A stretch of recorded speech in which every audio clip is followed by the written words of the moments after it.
Gazette du Togo, une vision sur l'actualité togolaise et sur le monde.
Chers invités, Monsieur Zéda, en moment et grade du protocole observé, comme dans toutes les assises, il appartient au comité d'organisation de souhaiter la bienvenue aux invités. Et c'est cette civilité qui m'offre l'honneur et le privilège de m'adresser à vous, distingués invités, pour vous souhaiter d'abord et avant tout une cordiale et chaleureuse bienvenue dans cette salle. Pour nos collègues venus des autres pays de la CEDEAO, je vous souhaite la bienvenue au Togo lors de l'humanité. Pendant la durée de votre séjour, sentez-vous comme chez vous. La gloire se trouve au pied de la croix, dit-on souvent, lorsqu'on éprouve des difficultés dans une épreuve, mais que finalement on a réussi. C'est cette joie qu'éprouvent les associations membres des universités sociales du Togo pour avoir réussi le pari de réunir un collègue de la société civile des pays de la zone CEDEAO. Il y a eu des reports qui ont obligé les uns et les autres à revoir leurs agendas. Mais aujourd'hui, c'est chose faite. Et nous démarrerons dans quelques minutes nos activités. Nous rendons grâce à Dieu pour nous avoir permis d'y parvenir. Mais vous me permettrez de rendre un hommage mérité aux membres du comité d'organisation qui se sont attachés à concevoir méthodiquement et à mettre en œuvre rationnellement les différentes actions avec toutes les difficultés et tous les sacrifices que cela a demandé. Vous comprenez sans doute, mesdames et messieurs, que la tâche a été ardue. Et ce n'est ni les fonctionnaires de la CEDEAO ni ceux de la délégation de l'Union européenne qui diront le contraire, tant nous avons marqué de nos empreintes les sols de leurs immeubles. Mais le jeu en vaut la chandelle. La société civile ne peut plus être en marge du développement de nos États et se contenter d'assister inactive à l'évolution de nos sociétés. C'est donc avec un réel plaisir que je voudrais saluer la grande disponibilité et la spontanéité désintéressée de nos partenaires techniques et financiers. Le coordonnateur des universités sociales sera plus indiqué à vous témoigner notre gratitude. Vous nous avez donné la preuve de votre engagement à mener à nos côtés le combat de l'affirmation du rôle prépondérant de la société civile dans nos pays de nos jours. Distingués invités, mesdames et messieurs, nulle œuvre n'est parfaite. Nous voudrions d'ores et déjà implorer votre indulgence et vous prier de bien vouloir excuser les quelques insuffisances qu'il vous serait donné de constater. Notre disponibilité totale vous sera garantie dans la mesure de nos moyens pour vous assurer tout au long de ces 3 jours un séjour de qualité et surtout un séjour, nous l'espérons, mémorable dans notre pays pour l'aboutissement heureux de nos activités. Je vous remercie.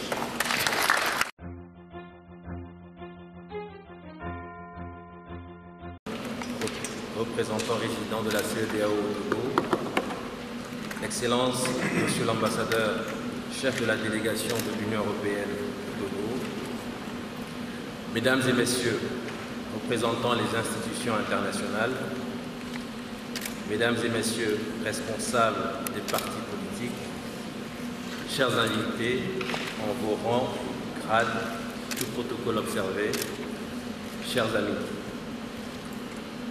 Lorsqu'on observe le monde aujourd'hui, on est sidéré par l'ampleur de la barbarie et de la cruauté d'êtres humains envers leurs semblables. Les dictatures, les guerres, le terrorisme sous toutes ses formes, le racisme, la torture, les génocides, le fanatisme et j'en passe, sont autant de fléaux ravageant cette humanité que la nature nous a consacrée et qui fait de nous pourtant les souverains d'un monde, d'une terre qui pourrait tellement mieux se porter sans nos velléités de suprématie et de domination. En tant que citoyens de cette terre, devons-nous pour autant baisser les bras et accepter cette fatalité? Devons-nous, à l'image d'un Ponce Pilate ou à l'image de certaines élites, nous conforter dans l'indifférence et nous en laver les mains? Ou pire encore, devons-nous manquer de courage et nous ranger du côté des oppresseurs? Je réponds non. Doublement non.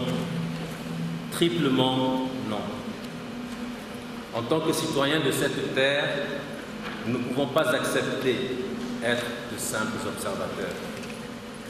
Malgré notre petitesse en tant qu'individus, nous avons la possibilité collectivement, par notre engagement, d'ériger les remparts de l'espérance et de redonner foi en un monde meilleur, plus solidaire et plus fraternel.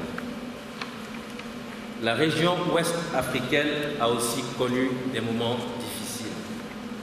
Les peuples y ont souffert sous le joug de dictateurs, d'hommes dits providentiels, de systèmes politiques amoraux et déshumanisants.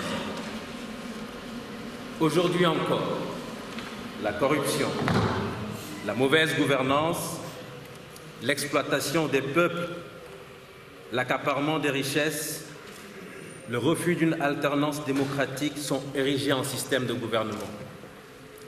Même si certaines nations de la région entretiennent l'espérance par leur marche résolue vers la démocratie et le développement, dans d'autres, la mauvaise gouvernance et la dictature entravent fortement l'épanouissement des hommes et des femmes.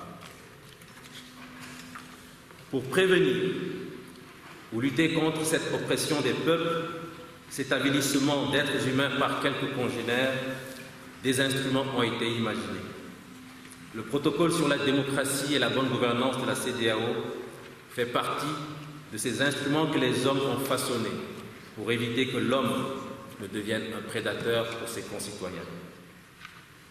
En 2001, et je cite le protocole dans son préambule, les chefs d'État de la CEDEAO, préoccupés par les conflits de plus en plus engendrés par l'intolérance religieuse, la marginalisation politique et la non-transparence du processus électoral, je cite encore, constatant que le protocole de 1999, relatif aux mécanismes de prévention, de gestion et de règlement des conflits, pour avoir plus d'efficacité, exige d'être complété notamment dans le domaine de la prévention des crises intérieures, de la démocratie, de la bonne gouvernance, de l'état de droit, des droits de la personne.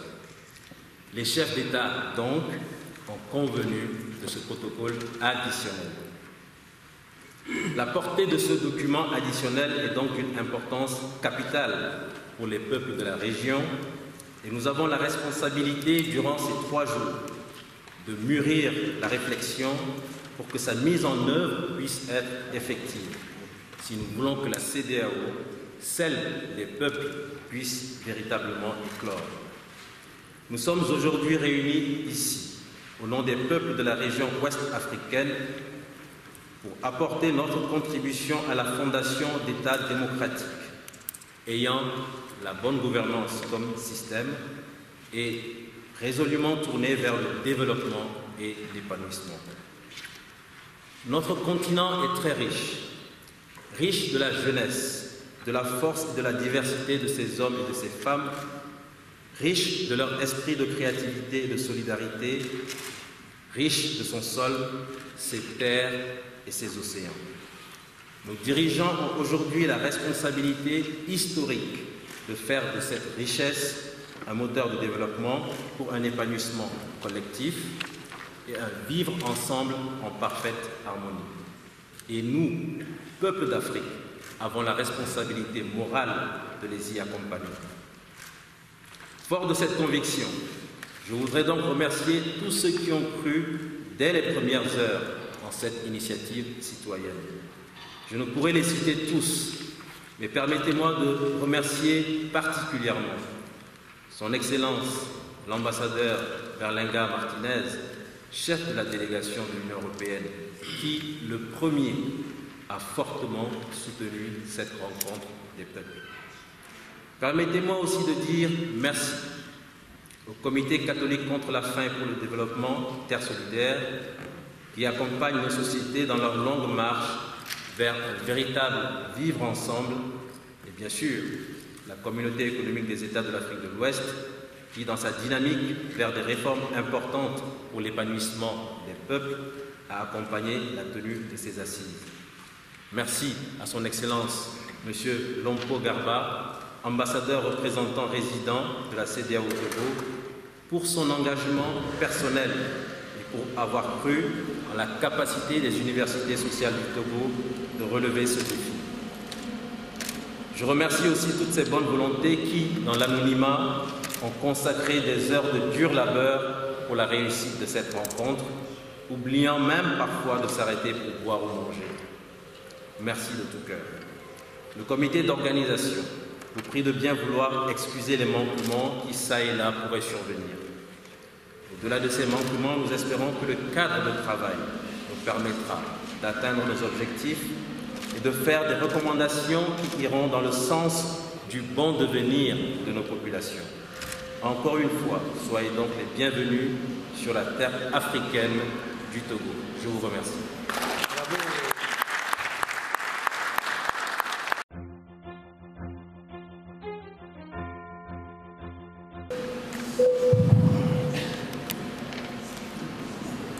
Merci beaucoup, Monsieur le maire de Souris, muchas gracias. Monsieur le représentant de la CEDEAO au Togo et chers amis et chers collègues, Monsieur l'ambassadeur d'Allemagne au Togo, cher Christophe, Monsieur le représentant de l'ambassade de France au Togo, différents responsables politiques du Togo, monsieur le chef des files de l'opposition, mesdames et messieurs les représentants des différents pays de la région, si je suis bien informé, vous êtes venus du Sénégal, du Côte d'Ivoire, de la Guinée-Conakry, du Ghana, du Nigeria. Soyez les bienvenus, du Niger aussi. Soyez les bienvenus au Togo. Je suis particulièrement heureuse de partager avec vous ce matin quelques réflexions que je vais articuler en 3 niveaux. La première, je vais vous expliquer pourquoi l'Union européenne appuie fortement cette initiative. La deuxième, je voudrais partager avec vous quelques réflexions sur le rôle de la société civile et des médias. Comment nous les voyons, les rôles que la société civile peut jouer pour la consolidation de la démocratie et le développement économique et social des populations. Et finalement, je vais vous expliquer un peu les stratégies de l'Union européenne et les expériences de l'Union européenne par rapport au sujet des discussions de ces 3 jours. Donc, premièrement, vous savez que nous sommes très soucieux et nous avons la validation de la part des autorités de l'Afrique de l'Ouest à travers cet accord de Cotonou qui règle la relation entre les pays ACP, les pays de l'Afrique de l'Ouest et l'Union européenne, de travailler, de croire fermement ensemble. Et je pense que le symbole d'avoir l'ambassadeur Lombo et moi-même ce matin le montre, de donner voix, d'élargir les espaces de débat à travers la société civile dans nos pays respectifs. Donc cette volonté d'élargir les débats nous donne une raison claire d'appuyer cette initiative. Je dois vous avouer une autre chose. Quand les universités sociales ont organisé son premier débat en octobre 2016, en coïncidant dans la même semaine que les sommets de la sécurité maritime, à ce moment-là, nous avions pensé que ce n'était pas le bon moment pour l'organiser, que cette semaine du sommet, c'était une semaine pour appuyer ce projet national et c'était le nom du Togo qui était en jeu. Mais je dois vous avouer aussi que je voulais observer quel était le ton, quelle était l'orientation de cet univers social avant de nous introduire, avant de montrer notre appui. Et je dois dire qu'avec énormément de joie, j'ai vu que les conclusions de ces universités sociales, les informations et les discussions ont eu un ton très positif, un ton, disons, constructif. Que les débats n'étaient pas en faveur de... Vous savez, il y a des gens qui pensent qu'il faut raser les bâtiments existants pour construire un nouveau bâtiment. Et nous pensons qu'en 2017, ce qu'il faut faire, c'est utiliser les bâtiments existants pour ouvrir des portes et des fenêtres nouvelles qui puissent laisser passer l'air et qui puissent renouveler l'air qu'il y a à l'intérieur de ces bâtiments. Nous avons observé qu'effectivement, le premier débat a eu plutôt vers cette deuxième option d'ouvrir des fenêtres, d'ouvrir des portes. Et c'est pour ça que, professeur, on a pu travailler ensemble justement pour vous appuyer l'organisation de ces journées. Écoutez, pour un observateur attentif externe comme c'est l'Union européenne, nier les avancées démocratiques de la région de l'Afrique de l'Ouest, des avancées qui sont perceptibles, les nier, ça c'est aller contre l'histoire. Mais ça ne veut pas dire que ces avancées ne sont pas perfectibles. Et c'est dans cette dynamique que nous nous insérons et que nous vous encourageons lors de ces 3 journées d'échange. La société civile. Là, je suis content de voir je ne sais pas si il y a des représentants politiques d'autres régions, d'autres pays de la sous-région, mais je suis content de voir beaucoup de responsables politiques du Togo. Je suis content aussi de voir, je ne l'ai pas mentionné au début, les représentants du ministère des Affaires étrangères. Là, parce que quand on parle de société civile, parfois on perd de vue une question qui est fondamentale dans l'analyse de la démocratie, de la qualité démocratique. C'est que la légitimité démocratique est basée sur les représentants élus des peuples. La société civile n'a pas de légitimité. Il a un rôle à jouer. Il a une légitimité, mais pas une légitimité politique, que ça, il faut l'exprimer à travers les élections et à travers le peuple. Mais ça ne veut pas dire que la société civile doit baisser les bras. La légitimité de la société civile doit venir par ses actions, doit venir par sa proximité avec la réalité du pays, doit venir par sa capacité d'élever la voix, effectivement, et introduire des critères de qualité et pas seulement de quantité dans les débats citoyens. En défendant, comme vous l'avez exprimé, professeur, lors de votre discours, en défendant effectivement que les citoyens ont un rôle à jouer et pas seulement de voter tous les 4 ans. Et ça se passe par cette proximité dont je vous ai parlé.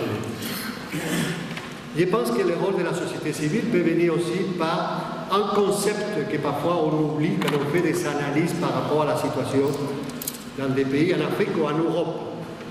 C'est que ces jours-là, ces moments-là de l'histoire de l'humanité, très monumentés par le terrorisme, par les défis sécuritaires, par les trafics illicites des personnes, des biens, des armes et d'autres, parfois on donne énormément d'importance à ce qu'on appelle les stabilités.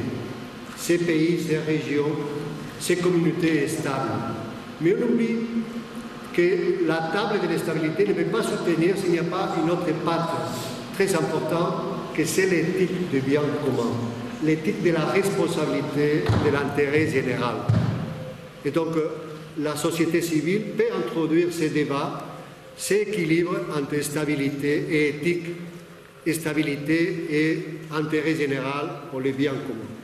Donc ça, c'est un rôle aussi de la société civile. Les médias ont aussi un rôle, surtout dans des sociétés, et il faut les reconnaître. Et comme ça, je ne veux pas dire qu'en Europe ne se passe pas de la même manière. Disons que se passe d'une autre manière, mais aussi avec énormément de faiblesses. Mais dans un contexte où il y a, dans des sociétés où il y a une fragilité morale, c'est-à-dire que tout le monde, malheureusement, qu'il y a une culture qui s'est introduite dans les comportements sociaux, qui fait que tout le monde, finalement, peut être corrompu facilement à travers l'argent. Les médias ont un rôle de responsabilité. Et les médias aussi, ils ont un rôle d'essayer d'arriver dans tous les coins du pays. Je pense au Togo, mais je pense dans d'autres pays, quand on voit bien comment il y a énormément de choses qui se passent dans les capitales, mais quand il s'agit de parler des citoyens qui habitent dans les milieux ruraux, on a des indicateurs qui nous montrent qu'il y a encore énormément de faiblesses pour qu'ils arrivent, pour que ces débats citoyens puissent se passer d'une manière normale. Donc voilà, rôle société civile, rôle des médias. Qu'est-ce que nous faisons? Qu'est-ce que l'Union européenne fait au-delà d'encourager ce type de débat, d'élargir ces débats? Pour nous, c'est très important d'investir dans la densification, dans l'équilibre, effectivement, de ces débats, en procurant d'introduire des questions qui parfois sont des questions oubliées.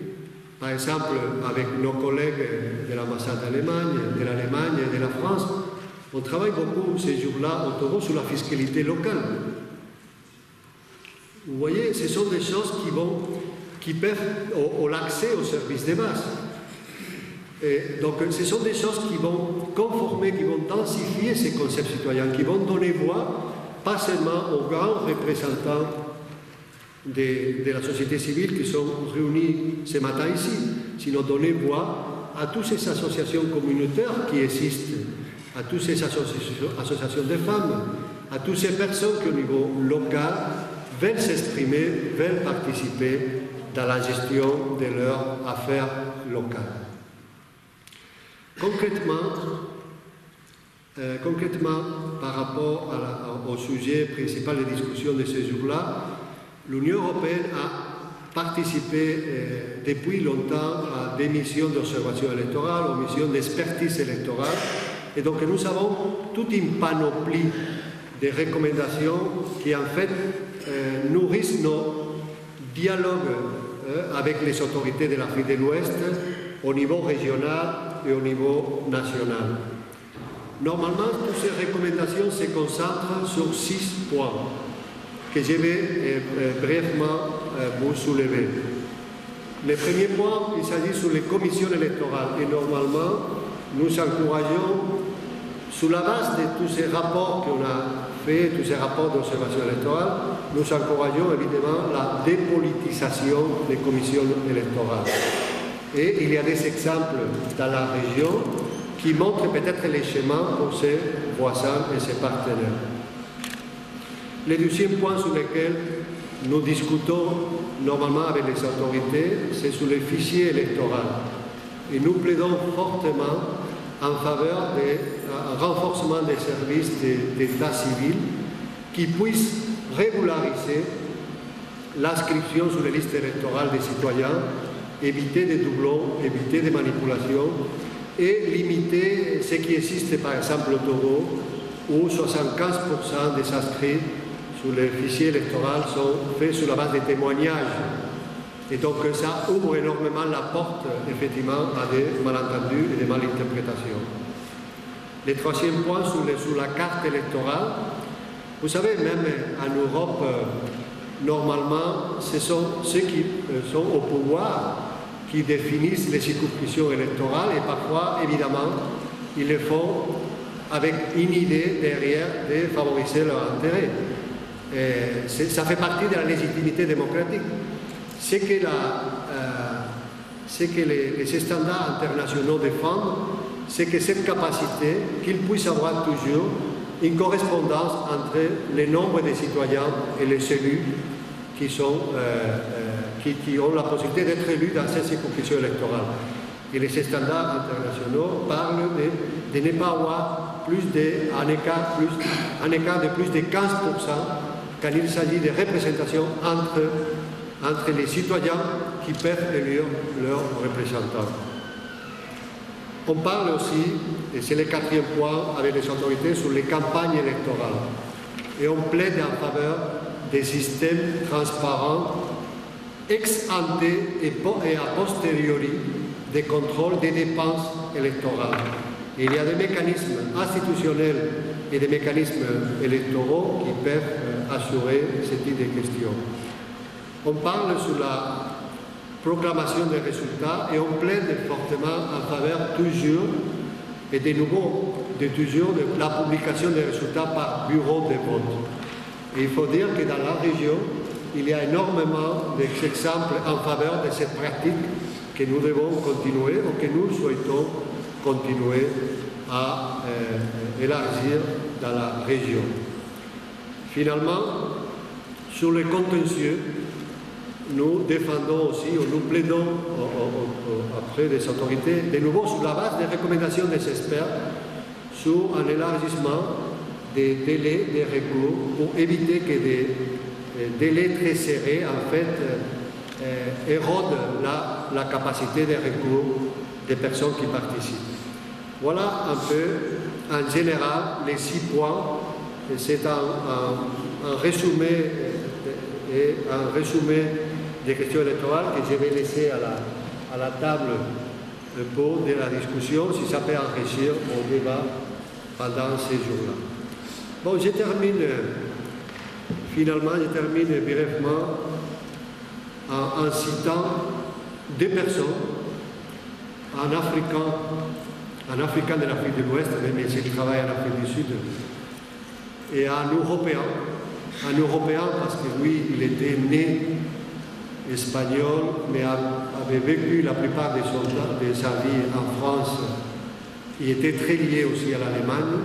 Je vais citer deux personnes avec des idées qui me semblent fondamentales pour vos travaux.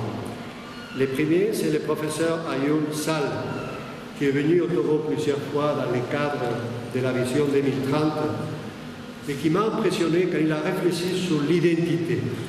Comment des pays comme le Togo, les pays de l'Afrique de l'Ouest, des pays qui essaient de consolider leur indépendance, qui depuis 60 ans se battent pour vraiment renforcer un système qui reflète la réalité de ses citoyens, comment construire une identité. Et lui, il est arrivé à une conclusion que je partage totalement. Il a dit que l'identité de vos pays, il faut la construire sur un projet d'avenir ensemble. Que parfois, quand on construit l'avenir sur les nationalismes primaires, sur des nationalismes ethniques ou claniques parfois, en fait, on est en train de faire sortir des questions qui divisent plutôt que réunissent. La deuxième notation que je voulais faire, c'est de l'écrivain Georges Sampran, qui est mort depuis 6 ou 7 ans. Georges Sampran, ou en espagnol, pour le mettre disponible, Jorge Semprún, c'est une personne qui reflétait un peu l'histoire du XXe siècle en Europe. C'était une personne qui est née d'une grande famille. Son grand-père était Premier ministre en Espagne. C'est une personne qui a souffert l'exil quand il y a eu une guerre civile en Espagne. C'est une personne qui a participé dans la résistance en France, qui a été dans un camp de concentration en Allemagne lors de la Deuxième Guerre mondiale. C'est une personne qui a milité dans les partis communistes et a vécu dans la clandestinité aussi une grande partie de sa vie jusqu'à les années 50. C'est une personne qui a dédié sa vie à la réflexion pour parler en faveur effectivement des concepts démocratiques, des concepts de liberté.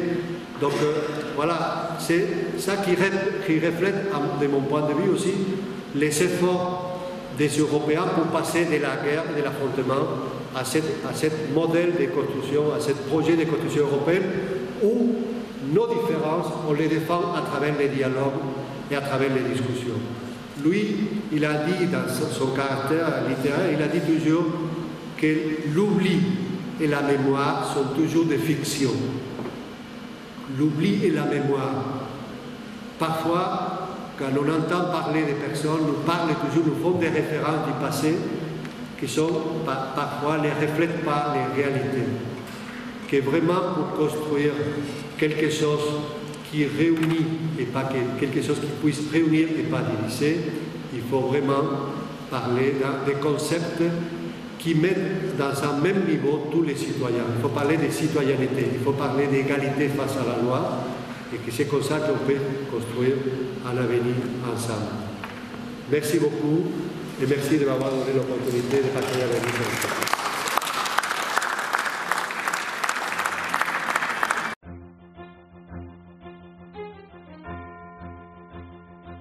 Avec toutes mes excuses, Monsieur le chef de file de l'opposition, vous avez un statut avec toutes mes excuses.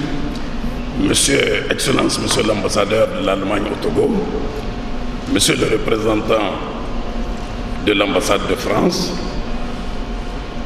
Monsieur l'ambassadeur Bariki, président du comité du Conseil des ministres de la CEDEAO, dont le Togo assure la présidence, Monsieur le coordonnateur des universités sociales au Togo, distingués conférenciers et panélistes, distingués invités, en vos titres, grades et qualités, chers participants. Permettez-moi tout d'abord, au nom de son Excellence Marcel Alain de Souza, président de la commission de la CEDEAO, que je rende un vibrant et vertueux hommage aux pères fondateurs de notre institution. Ces hommes visionnaires qui ont su léguer à la postérité un joyau dont l'éclat va bien au-delà des océans, au-delà des diversités de langues, de cultures. Permettez-moi également d'adresser mes sincères remerciements aux autorités et au peuple togolais, non seulement pour leur totale adhésion aux idéaux de la CEDEAO, mais aussi pour leur appui multiforme à sa représentation au Togo. L'avènement qui nous rassemble aujourd'hui porte sur le protocole ASP1 1201 sur la démocratie et la bonne gouvernance additionnelle au mécanisme de gestion, de règlement des conflits, de maintien de la paix et de la sécurité adopté à Dakar le 21 décembre 2001. Je me permets de remarquer que l'envergure de ce sommet est conséquente au prestige politique dont est porteur ce texte. Mesdames et messieurs, de tous les traités dérivés que la CEDEAO a eu à adopter, aucun texte n'a été aussi complet, aussi globalisant que le protocole sur la démocratie et la bonne gouvernance. C'est bien face à des maux, des conflits, comme vous venez de le souligner, monsieur le coordinateur, des entorses aux lois de la République et aux libertés humaines qu'il a été érigé, alors qu'elle n'était qu'une institution économique. Le conflit sierra-léonais et libérien a contraint la jeune CEDEAO d'alors à mettre en place les Comores pour alors donner une base légale à celle-ci, fut adopté le mécanisme de prévention et de gestion des conflits, de maintien de la paix et de la sécurité en 1999, additionne au dit protocole, qui est d'ailleurs un instrument du Togo, qui a vu le jour au Togo. Mesdames et messieurs, cela nous fait comprendre que le protocole n'est pas conçu ex nihilo, mais bien à partir d'une certaine nécessité de l'époque, mais également pour s'accommoder aux poussées démocratiques des années 1990. Depuis la création de la CEDEAO en tant qu'institution économique régionale en 1975 et sa refonte en institution d'intégration politique en 1993, les États ouest-africains ont fait du chemin en matière de démocratie et ont à leur actif des progrès notoires qui ne sauraient être ignorés ni enfuis sous des analyses réductrices. Ainsi, bien plus qu'un protocole, il s'agit d'une véritable constitution régionale. J'allais dire la constitution de la CEDEAO. Ainsi, est-il le texte de référence du constitutionnalisme de toute la région ouest-africaine. Sa constitutionnalité a d'ailleurs été consacrée par le juge constitutionnel togolais dans la décision du 9 juillet 2009 rendue par la Cour. Cette décision de la Cour constitutionnelle togolaise, en plus de faire vulgariser les dispositions du protocole et l'instituer en tant que loi républicaine, permet d'écarter toute équivoque sur un certain dualisme entre le droit communautaire et le droit interne qu'évoquent certains points de vue. En tant que constitution donc, nous nous devons de respecter l'esprit dans lequel il a été adopté. À cet effet, la CEDEAO et surtout ses peuples œuvrent afin que soit préservé l'esprit d'union et l'esprit de paix dans lequel il a été rédigé. De façon plus pratique, le protocole est le fruit d'un travail juridique précis et concis.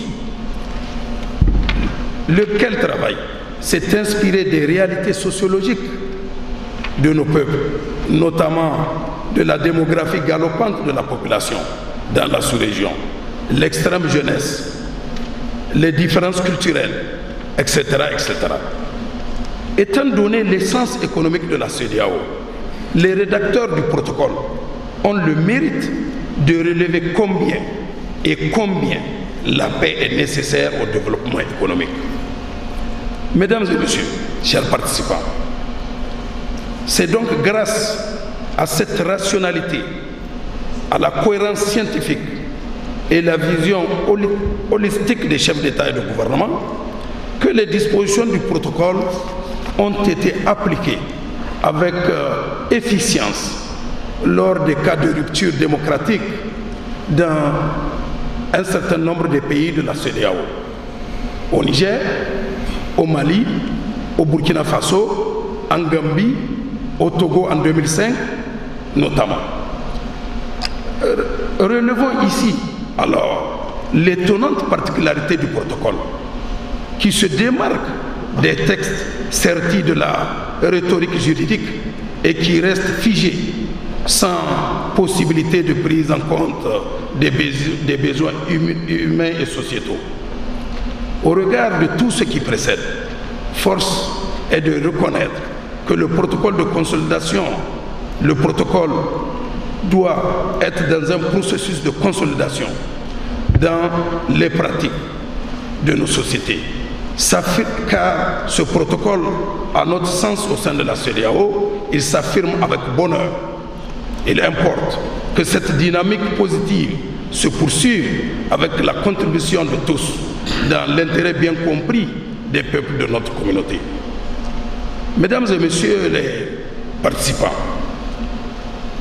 le présent sommet citoyen se tient à une période où plusieurs États membres de la CEDEAO sont confrontés aux pires exactions du terrorisme transnational et de l'intolérance religieuse. La paix et la sécurité sont plus que jamais troublées dans notre sous-région.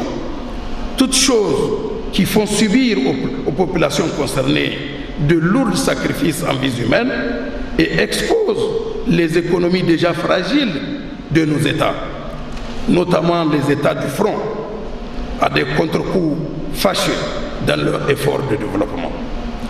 C'est dire donc, aujourd'hui, la recherche de la paix et de la sécurité à travers une lutte implacable contre le terrorisme est au cœur des priorités des États membres de la CEDEAO.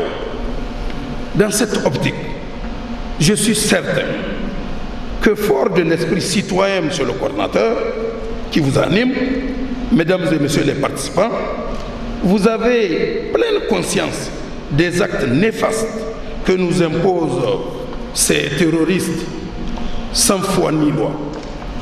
Je sais compter avec vous qu'en toute responsabilité, vous en tiendrez compte, non seulement dans vos réflexions, mais aussi et surtout dans toutes les actions que vous voudriez entreprendre. Je vous exhorte donc à donner la preuve au cours de vos assises de votre disposition à œuvrer pour la paix, ce qui de toute évidence exige le dépassement de soi et la retenue responsable relativement à des questions susceptibles de générer des crises, notamment des crises politiques. Pour ma part, j'ai bon espoir que le protocole de 2001 sur la démocratie et la bonne gouvernance, qui donne entière satisfaction quant à sa mise en œuvre, ne servira d'aucun prétexte à une pomme de discorde au sein des États de notre communauté. Mesdames et messieurs, distingués participants, c'est sur cette note optimiste, exprimée dans un esprit de compréhension mutuelle, que je déclare au nom de la CEDEAO ouvert les travaux du sommet citoyen sur la mise en œuvre et l'avenir du protocole de la CEDEAO sur la démocratie et la bonne gouvernance. Vive la CEDEAO, en avant pour la paix et la bonne gouvernance démocratique. Chers participants, je vous remercie.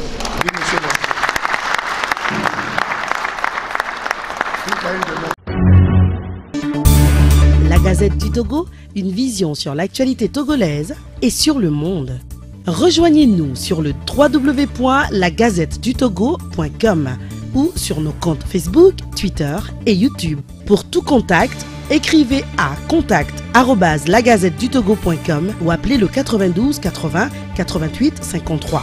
La Gazette du Togo, c'est l'information en continu.